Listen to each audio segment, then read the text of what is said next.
Well, the race to the U.S. presidential polls has taken pace, with the Vice President Kamala Harris officially accepting the nomination as the Democratic candidate while addressing the American public on the final night of the National Democratic Convention in Chicago.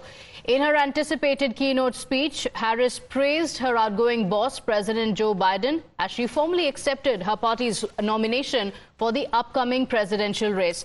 Not only this, in her keynote address, Kamala Harris also shared her personal story. During the speech, she articulated her vision for America's future, contrasting it with what her campaign characterizes as former President Donald's dark, conservative vision for a second term at the Oval Office. My mother was 19 when she crossed the world alone, traveling from India to California with an unshakable dream to be the scientist who would cure breast cancer. My mother was a brilliant, 5-foot-tall, brown woman with an accent. And as the eldest child, I saw how the world would sometimes treat her.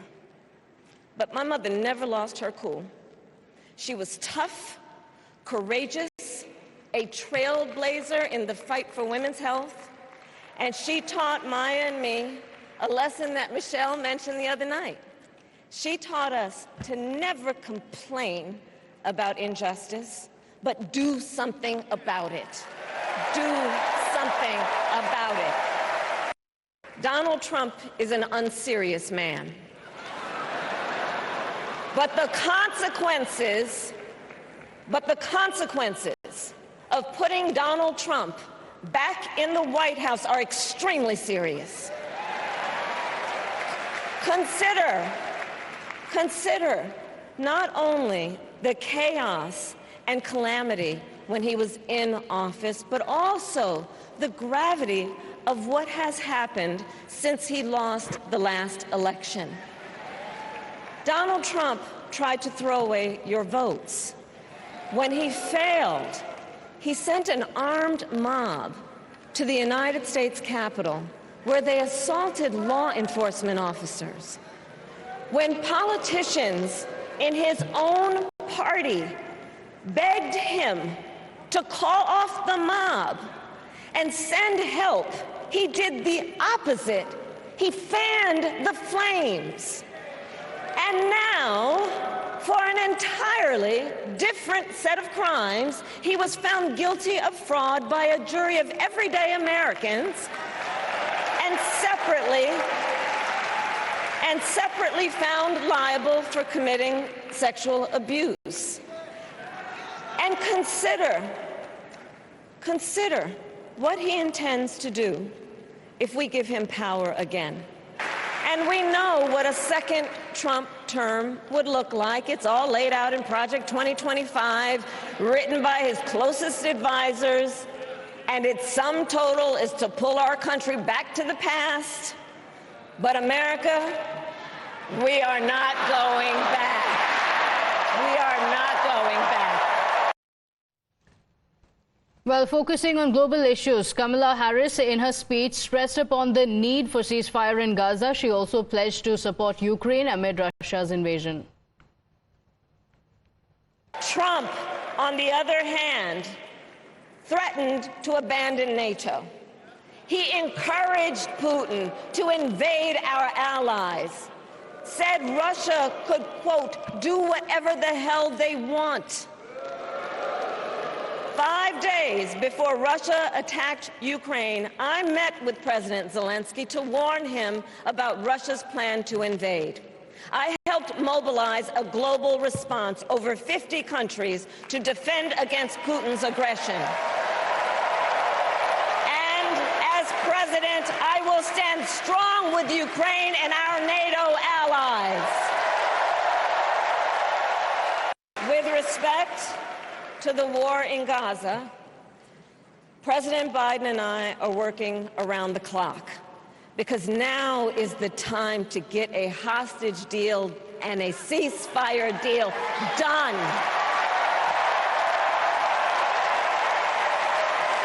And let me be clear, And let me be clear, I will always stand up for Israel's right to defend itself, and I will always ensure Israel has the ability to defend itself, because the people of Israel must never again face the horror that a terrorist organization called Hamas caused on October 7,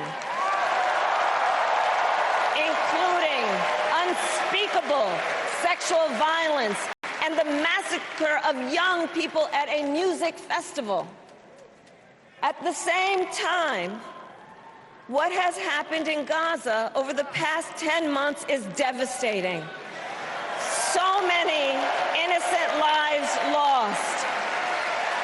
Desperate, hungry people fleeing for safety over and over again. The scale of suffering is heartbreaking. President Biden and I are working to end this war such that Israel is secure, the hostages are released, the suffering in Gaza ends, and the Palestinian people can realize their right to dignity, security, freedom, and self-determination. Well, Kane Richard is joining us live on the broadcast. He's joining us from Chicago, where the convention was taking place. Kamala Harris accepting the nomination and dedicating it to her mother. She made a mention of a very personal story as well, mentioning her parents, her mother traveling all the way from India when she was just 19. But she also, more importantly, spoke about her vision for the United States and in terms of foreign policy as well, what her vision will be in her presidency. Here at the United Center in Chicago on the floor of the Democratic National Convention before thousands of delegates, Vice President Kamala Harris had an opportunity to not only introduce herself to the crowd, to some of the people that might not otherwise know her biography. She talked about her mother, she talked about her father, she talked about her sister, she talked about the job she had.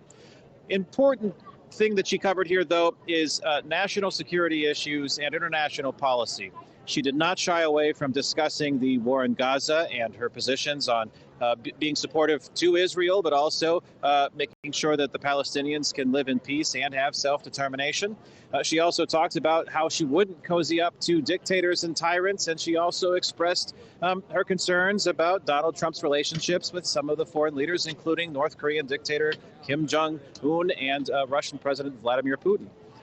But I think this is also an opportunity for Kamala Harris to sort of really explain what she needs to do to reach the American voters that she needs to support her by Election Day in November. And so she also touched upon some of the economic concerns. She also touched upon the border security measures that her and President Joe Biden negotiated in a bipartisan way with conservative members of the Republican Party in the Senate to come up with a border bill that was scuttled earlier this year. And so there's a lot of things that she did discuss in this speech. It was about 40 to 45 minutes long. She didn't shy away from any topics, really. And the question now is, how will this resonate? She's got just under 80 days. We're getting close to 75 days left until Election Day on November 5th. But more importantly, early voting starts here in the United States in September. People will start casting ballots by mail. So what needs to happen now is getting out on the campaign trail and expressing that message on campaign stops, particularly in battleground states. And all of this will unfold in the coming weeks here in the United States. Okay, all right. Thank you for joining us with those updates. I will come back to you for those updates. But let's also speak about Kamala Harris mentioning the India Connect. While she accepted her nomination, she in fact said that she was dedicating it to her mother, who is from India. So there was a connect back home as well. My colleague Dharani has spoken to some of those who are from her ancestral village who are rooting for her as the US president. Listen in. 1911, this P.V. Gopalan was born, and then by 1930s they all left. They went and settled in Chennai. And from Chennai, I think P.V. Gopalan joined British government to do some indenture work in Africa, and then their family moved, and her, that is Kamala's mother, Shyamala. She went for higher studies to US. Then they fell in love with one Jamaican, Harris, and she was born in California.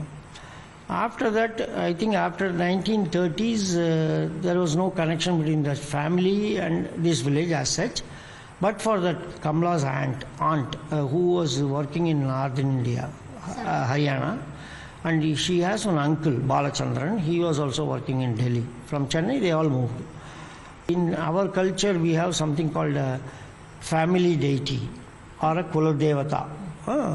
So this temple happens to be the family deity or Kuladevata of Kamala Harris' maternal grandfather.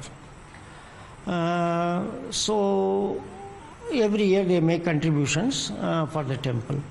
Last time when she contested, I think for the Advocate General of California or for Senate seat, that time we were performing some Abhishekam, and that time our aunt donated some 5,000 rupees. And our practice was, if you donate more than 5,000, we put up your name in a stone slab. Now contesting, is going to contest for the president, post. Do you have to say anything about it, sir? No, that is a welcome thing. See, after all, partly she is Indian, but in US they recognize her as South Asian. They don't openly say Indian. Okay, now she's, but we claim that she is partly Indian. And to an extent, it's something to feel proud about. Well, once upon a time, say nearly some 100 years back, her grandfather was living here by name Mr. Gopal Iyer, and his wife name is Rajalakshmi. They were staying here for some time. Afterwards, they got a daughter named Shamala. Shamala is the mother of Kamala Harris, and they lived for some time here. Then they shifted to Madras on some government job. Afterwards, I heard they had gone to Delhi as a stenographer or something. Mr. Gopal Iyer history, I'm telling you now. Then Gopal Iyer shifted to South Africa on some government job. Then they went to California, United States of America. Now a chance has come for Kamala Harris to become the president. As on date, what we hear is this lady is likely to win because she has got more percentage of vote as on date, as per the present, prediction. So we all wish that she should become. Then, of course, one way is there. Even Trump is also a close friend of Mr. Modi. So as far as India is concerned, whosoever comes as the president of United States of America will be happy.